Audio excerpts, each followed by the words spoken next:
Le 12 mars 2024, l'annonce du premier ingénieur logiciel IA, Devin, a été faite. Cette annonce a bouleversé l'industrie de programmation et depuis lors, de nombreux développeurs se posent des questions dans le monde entier. Est-ce que je vais finalement être remplacé par une intelligence artificielle?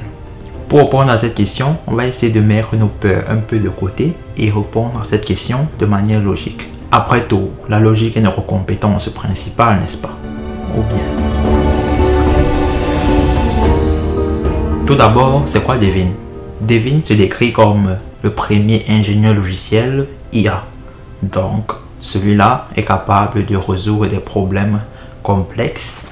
Hey, I'm Scott from Cognition AI, and today I'm really excited to introduce you to Devin, the first AI software engineer. Let me show you an example of Devin in action. I'm going to ask Devin to benchmark the performance of Llama on a couple different API providers. From now on, Devin is in the driver's seat. Il va passer par la planification, la résolution, et en lui, il a intégré son propre console, son propre éditeur de texte, son propre navigateur. Il est capable de faire des recherches lui-même et apprendre de nouvelles technologies pour résoudre le problème que vous l'avez donné. Sur le blog des créateurs de cette intelligence artificielle-ci, vous allez voir plusieurs démos qu'ils ont fait et c'est vraiment incroyable de voir ça, qu'un logiciel est capable de prendre ces prompts-là et résoudre vraiment un problème entièrement, faire des recherches, se baser sur des librairies réelles et faire la résolution de problèmes. Et quand on se dit ça, on se demande qu'est-ce que moi je fais donc? Je suis développeur et ce logiciel-là, cet outil-là fait tout ce que moi je fais. Pas vraiment. Pour le moment, Devin résout le problème à 13% des cas. Et les problèmes qui sont issus de la vraie vie, les problèmes qui viennent de GitHub, 13% c'est une énorme marge comparée aux autres compétiteurs. Mais si vous voyez même ce graphique-ci, il y a plein d'autres intelligences artificielles qui existent déjà avant lui, dont vous n'avez jamais entendu parler. Moi non plus. Même les créateurs de cette technologie l'appellent comme un outil qui va aider les ingénieurs à faire des tâches. C'est-à-dire, vous allez pouvoir utiliser cet outil-là pour vous aider dans la résolution des problèmes. Parce que quand vous êtes dans le monde professionnel, vous avez plein de petits problèmes là qui peuvent être résolus et qui sont tracassants à résoudre pour les humains parce que c'est ennuyeux ou bien c'est juste tedieux à faire. Donc si on a ces outils comme ça, on pourrait être capable de se surpasser et d'utiliser pour s'améliorer. Des outils comme Devin, des outils comme ChatGPT avant, GitHub Copilot, etc. Tant que nous qui avons commencé à programmer. Pourquoi est-ce que tu as commencé à programmer? Parce que tu es passionné, parce que tu veux résoudre des problèmes ou peut-être parce que c'est une industrie où il y a de l'argent. Peu importe la raison en fait, nous sommes des développeurs, nous sommes des problème solvers. Pour résoudre ces problèmes-là, on doit apprendre à s'adapter. Quand on s'est adapté et apprendre de nouvelles technologies, de nouveaux langages, c'est pas avec une intelligence artificielle nouvelle qu'on va subitement arrêter nos boulots. Ce qu'on doit garder à l'esprit, c'est que on veut résoudre des problèmes et prendre avantage de cet outil-là. C'est ça mon point de vue en fait.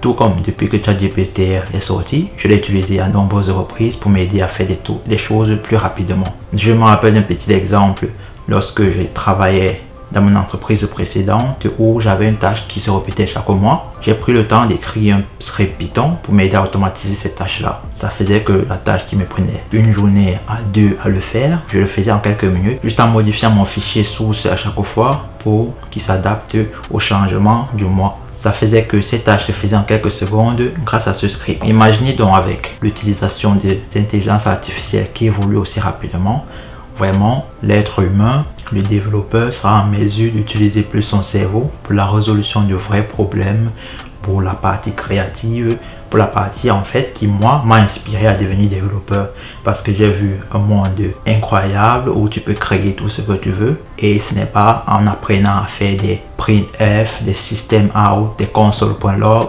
qu'on est capable de résoudre ces problèmes-là. C'est vrai, ça fait partie de la programmation, mais l'essence même de la programmation, c'est de résoudre les problèmes.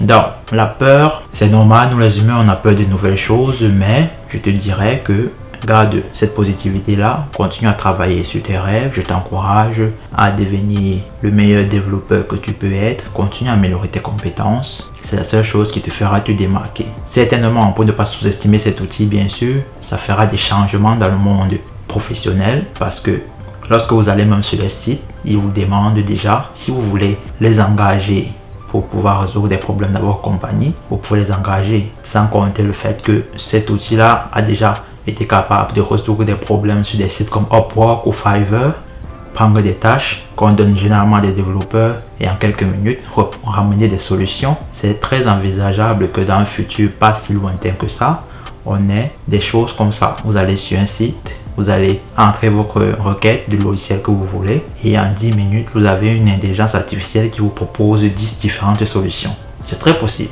Ça ne veut néanmoins pas dire qu'on n'aura plus nécessité aux ingénieurs informatiques. Et avant de terminer la vidéo, je vais vous laisser avec une citation de Nelson Mandela qui disait « Le courage n'est pas l'absence de la peur, mais la capacité de la vaincre ». Donc je vous encourage à être courageux vers vos rêves, vers vos ambitions, à devenir développeur et continuer à travailler sur ce que vous voulez développer. Ici, je vous aide, en tout cas j'essaie à vous aider à devenir de meilleurs développeurs. Moi aussi j'en suis un et j'apprends tous les jours. Ensemble, j'espère que demain, on va créer des outils qui vont révolutionner le monde. Prenez soin de vous.